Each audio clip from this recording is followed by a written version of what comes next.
understand. It's over. It's over. America is over. You don't understand. Oh, Hillary. Hillary. We didn't get Hillary. What are we gonna do? We got a white man instead of a white woman. It's not funny. You don't understand. I see white people. It's too much privilege. Too much. It's over. It's over. It's over. America is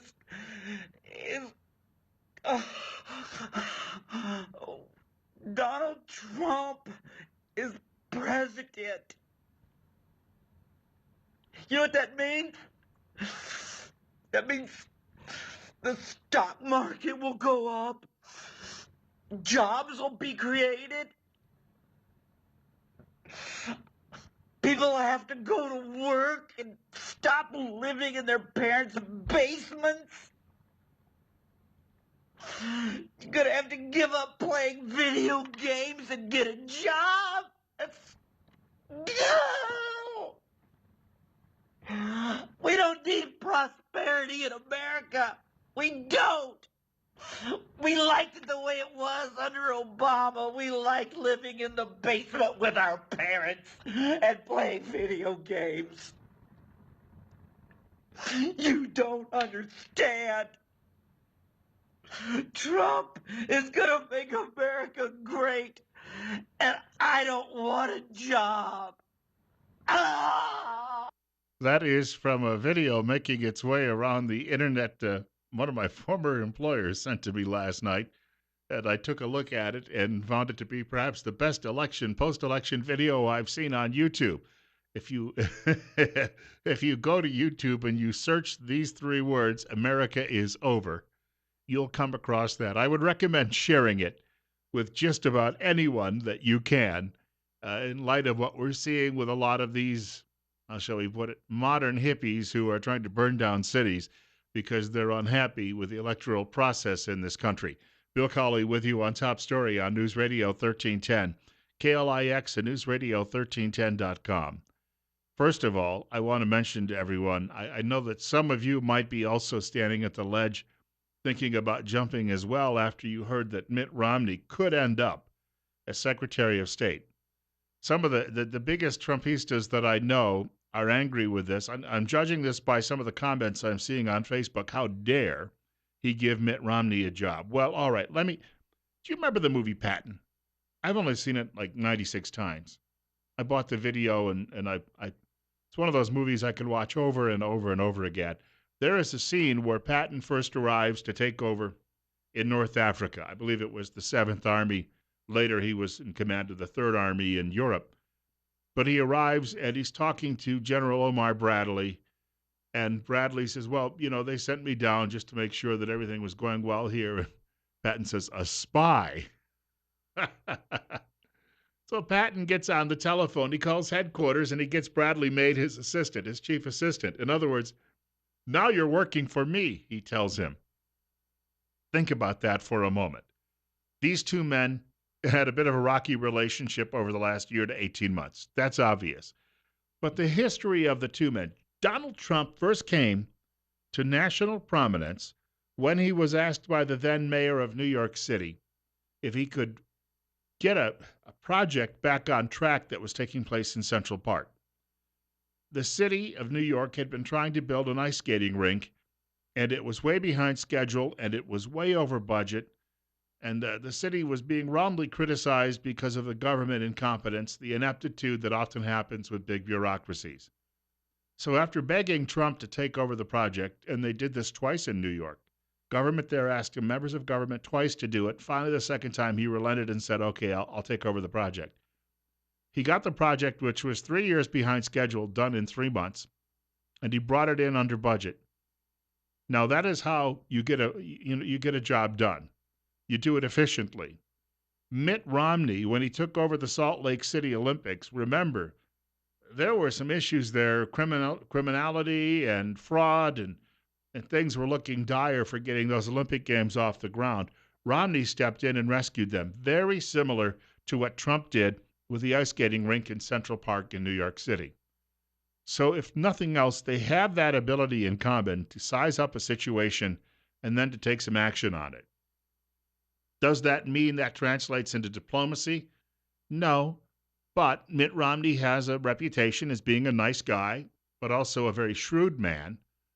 And just perhaps, like Patton bringing Bradley on his team, the one way you shut someone up is you put them on your team, and then all of a sudden they're working for you. So for all of the hand-wringing that's going on with all of this, Romney, not only does he look the part, but I think he would be good in that role. And once again, you won't hear Romney making these types of comments. His economic plans will cause a recession. His foreign policy plans would cause us to be less safe. So Romney has not been on board with Trump until, of course, we learned that there's going to be a meeting between the two men scheduled for tomorrow. Now, this has thrown a lot of people for a bit of a loop. But when I heard this morning that they'd picked Jeff Sessions as Attorney General, I thought, oh boy, this is wonderful. This is a guy coming from Alabama, conservative legislator from Alabama, who is also a very devout Christian. Running the Justice Department means that we're going to see a repeal of those efforts to intimidate Americans around the country because they will not allow grown men to go in and share a toilet with a little girl or a locker room with a little girl.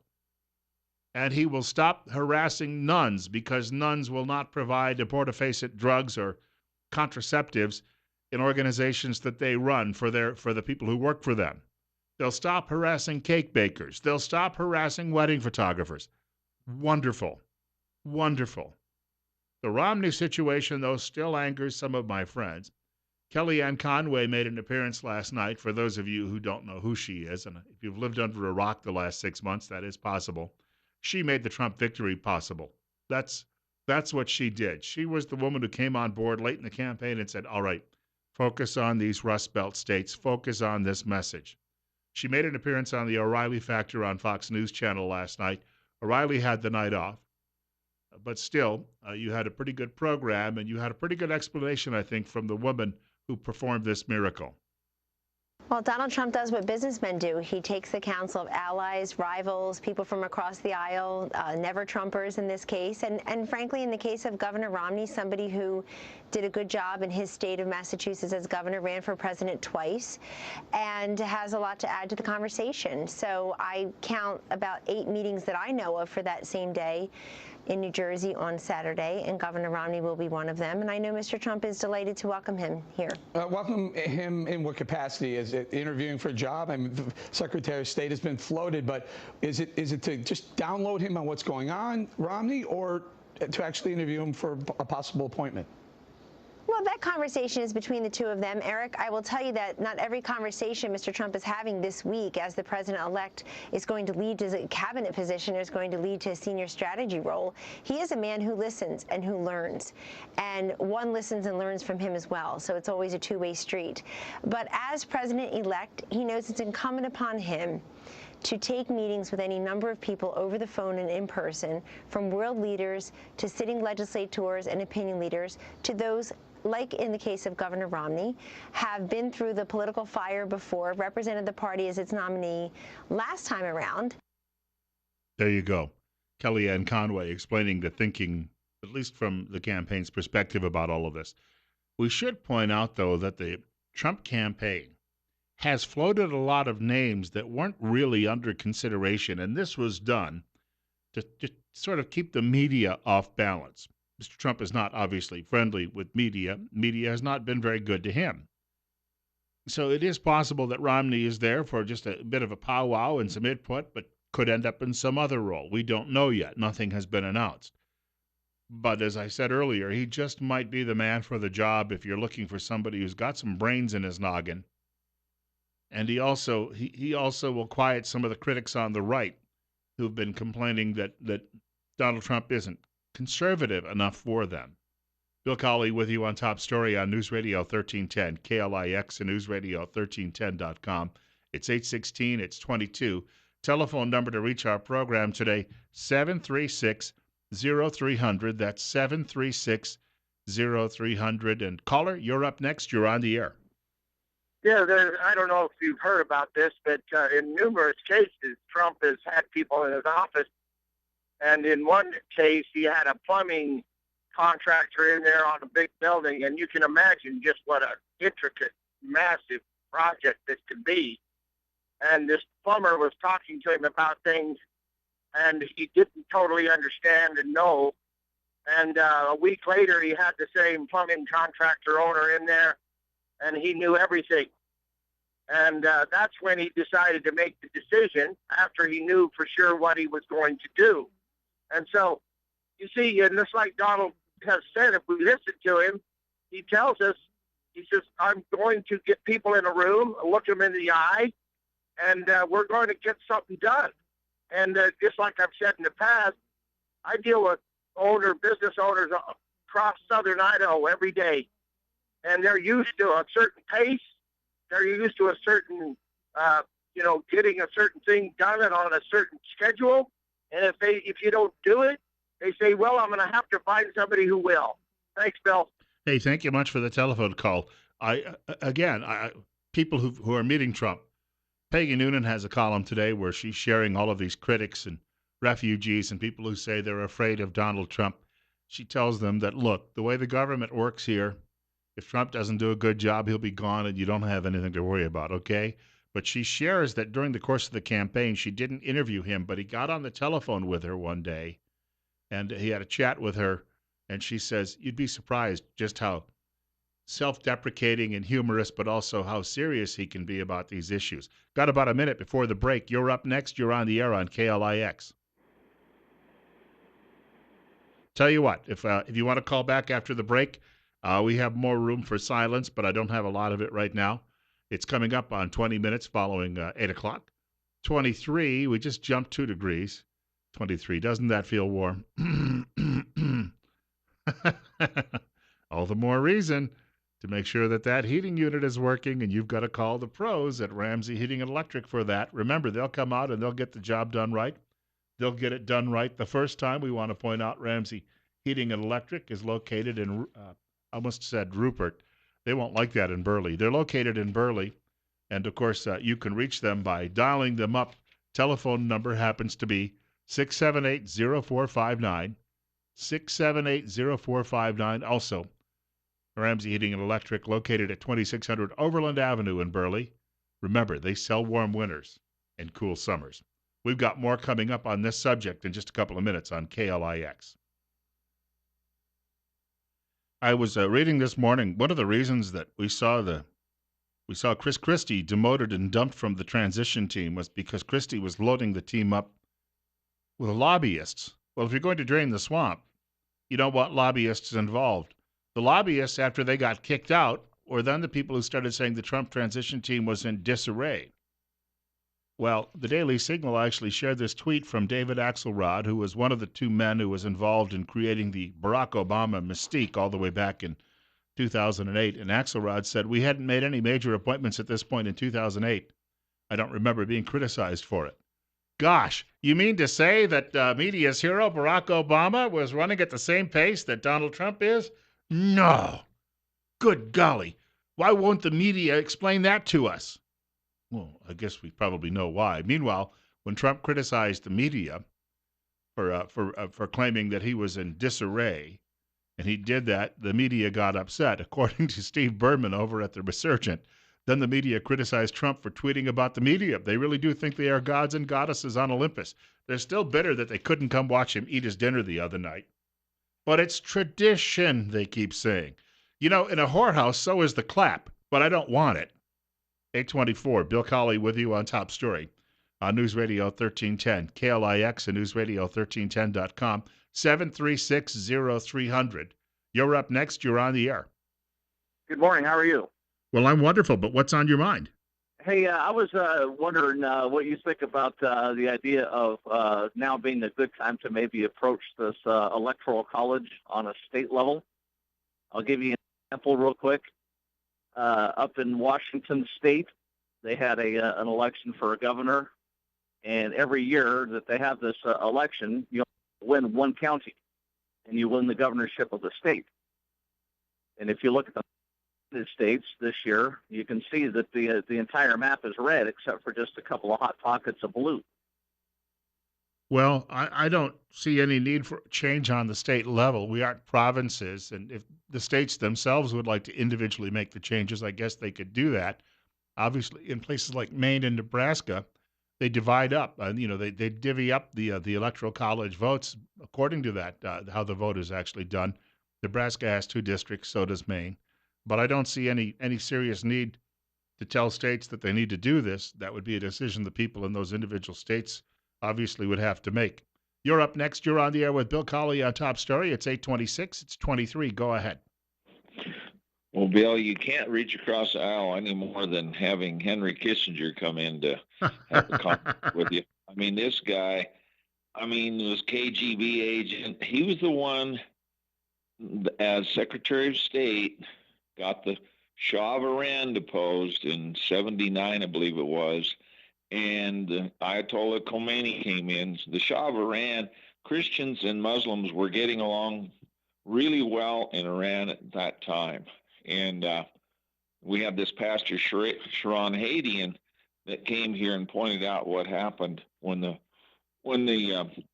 Ayatollah came in and totally put in the brutal Muslim Islamic regime. And Kissinger also deposed Ian Smith in Rhodesia, which is now Zimbabwe, and Mugabe's been in there. It was the breadbasket of Africa, and now they can't even feed their own because they drove off all the ranchers and the farmers, Well, the food and, producers. I'll add to this too that indirectly, he's the de facto creator of OPEC. In other words, after they objected to our support of Israel in the war in 1973, his trade-off was to convince them that they could put together this oil cartel, and then they had the embargo and destroyed the U.S. economy and really we've never recovered. Well, yeah, Henry Kissinger is definitely the enemy. He really messed things up, and we can almost attribute to his State Department for all of the things that have happened since then, that 36, 37 years now, that have this brutal regime, and they're putting spread their terror network around ISIS, Hamas, you name it, they're all coming out of Iran.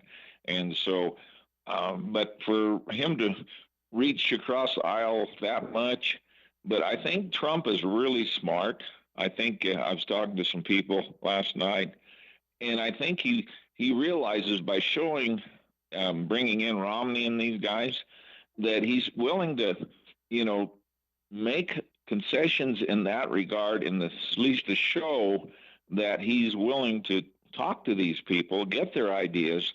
And I think he's extremely intelligent to be able to glean the best from those people and forget the worst.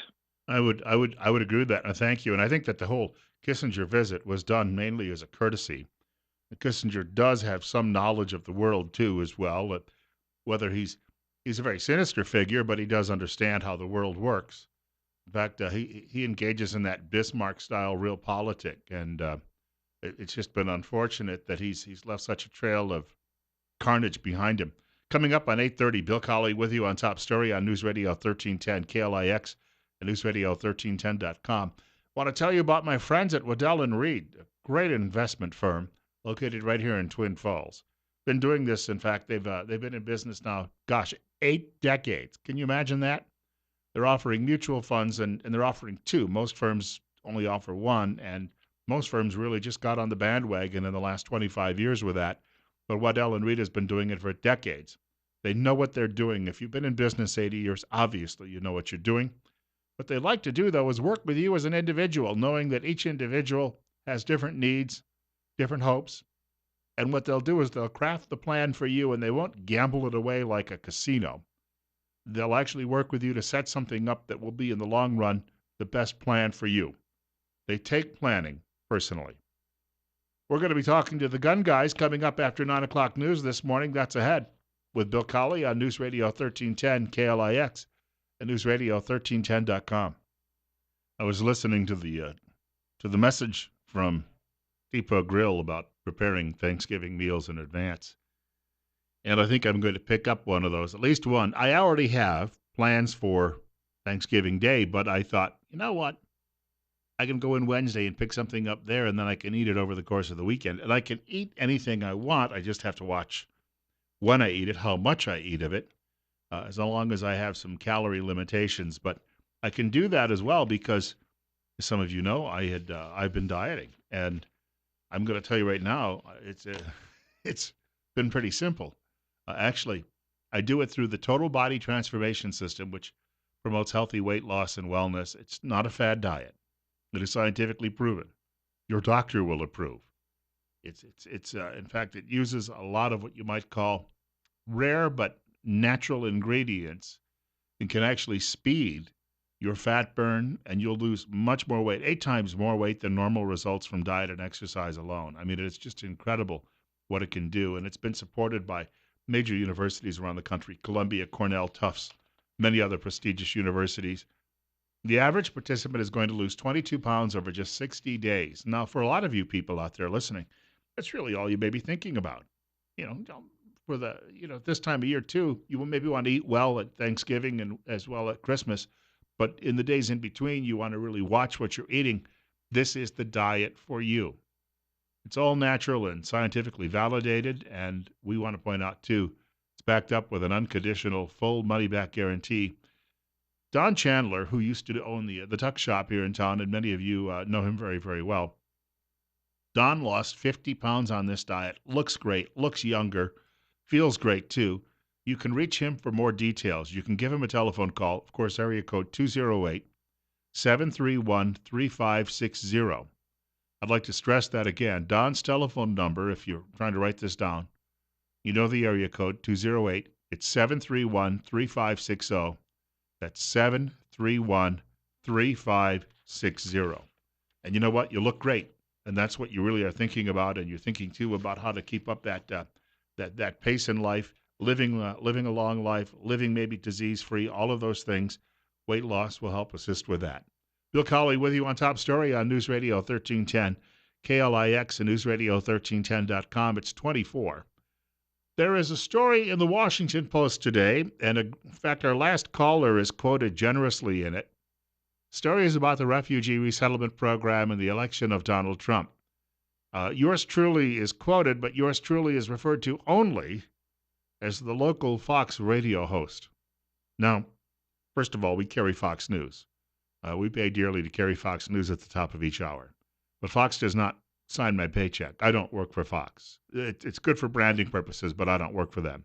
But I'm quoted as saying, apparently I said something to the effect that refugees are spending your tax dollars with their food stamps and local grocery stores. No, they don't use food stamps anymore. Government thought that created a stigma, so you get an EBT card, which looks like a debit card, and you can use that.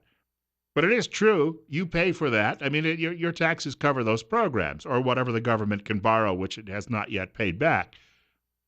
But what gets me about this, and I don't think the reporter, I think he did a really good job, to be honest with you.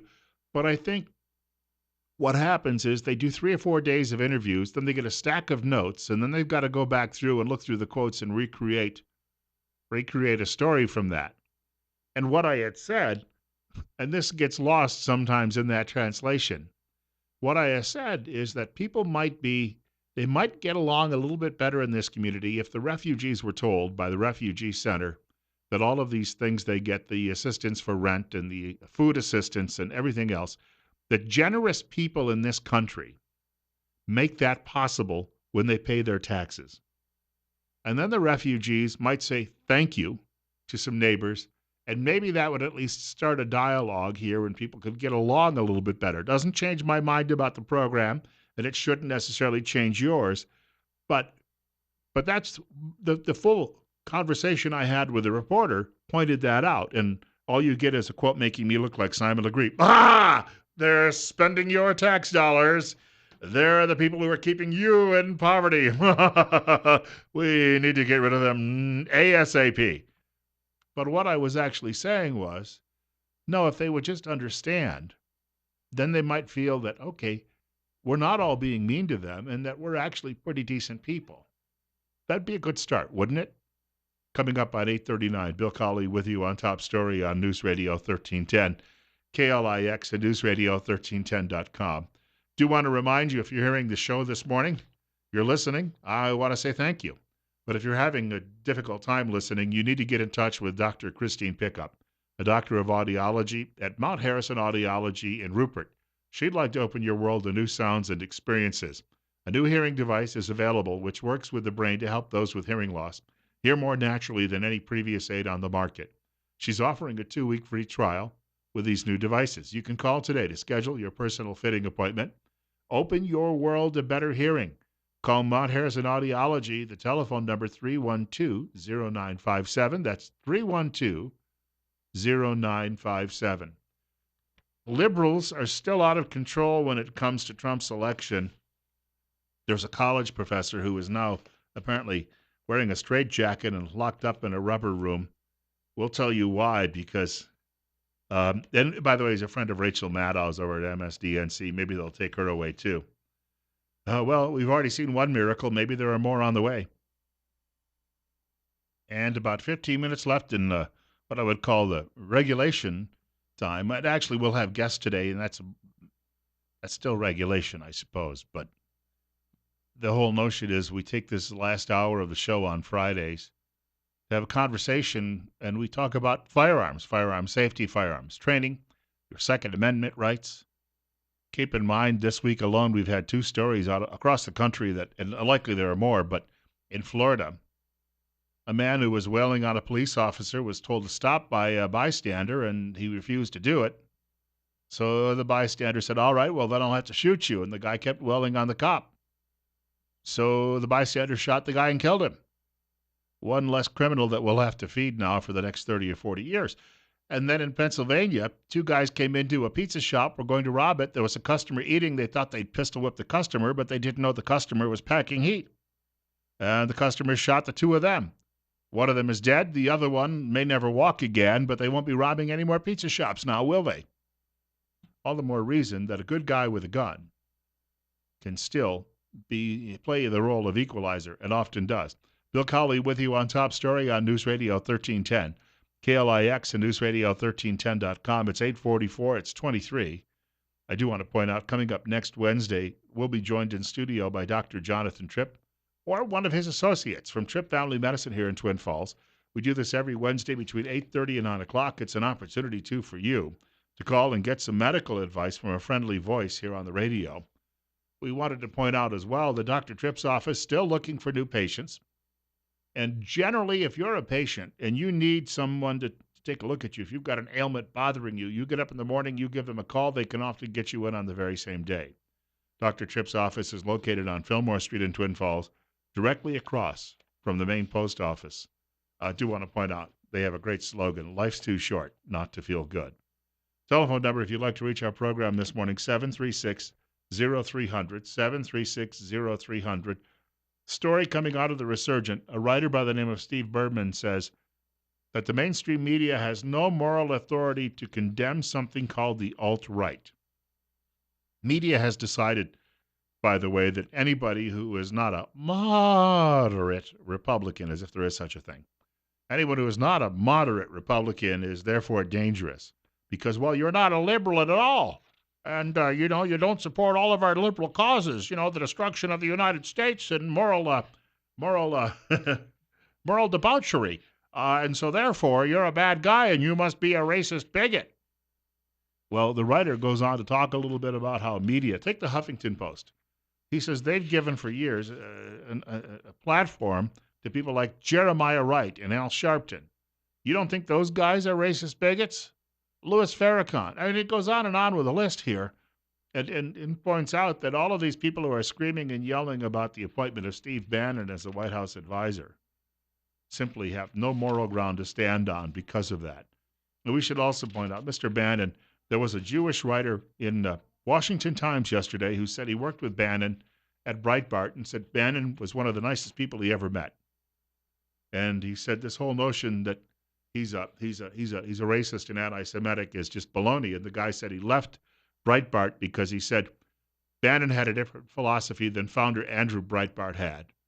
But Bannon then, took the paper in another direction. That's fine. But the writer said he didn't leave because he had a personal issue with Bannon at all. He just wanted to go do something else with his life. And he said a couple of years later, Bannon was in London visiting and discovered that this writer was also in London. And he called him up and invited him to get together.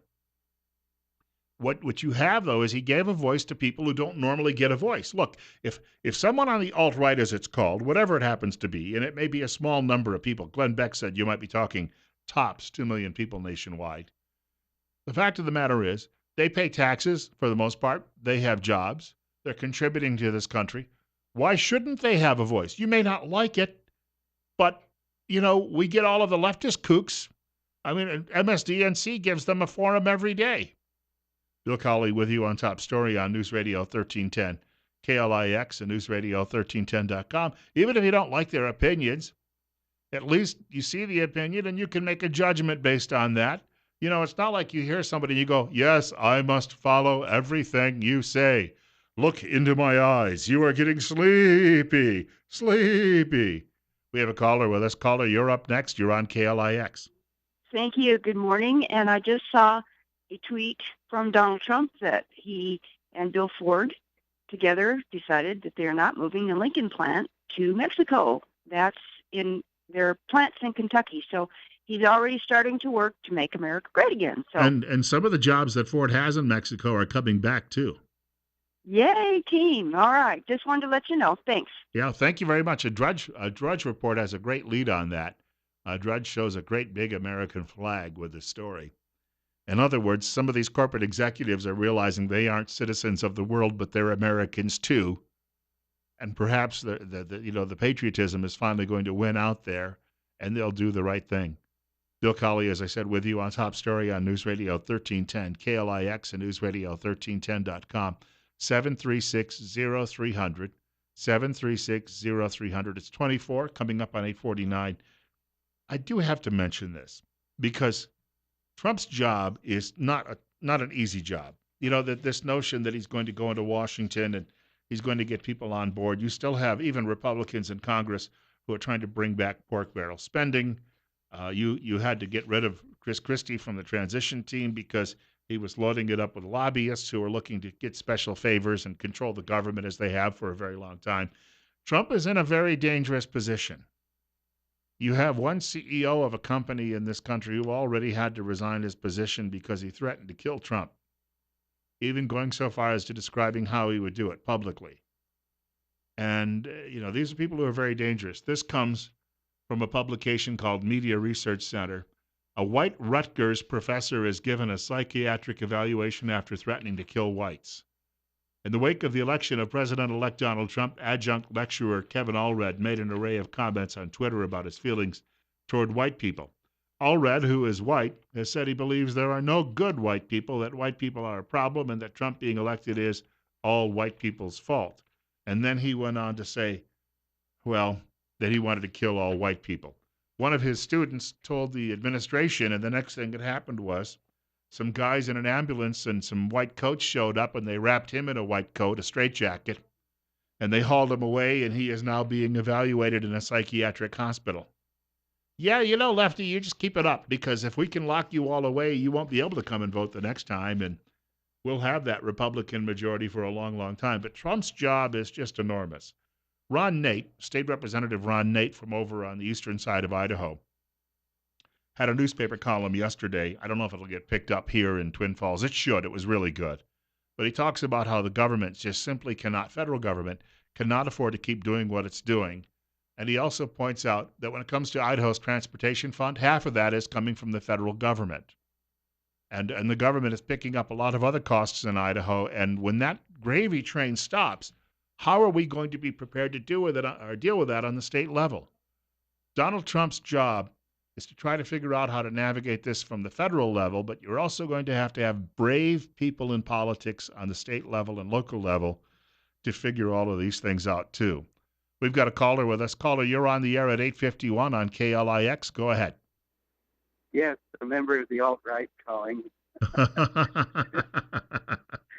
Anyway, just a couple of quick comments. One of them is the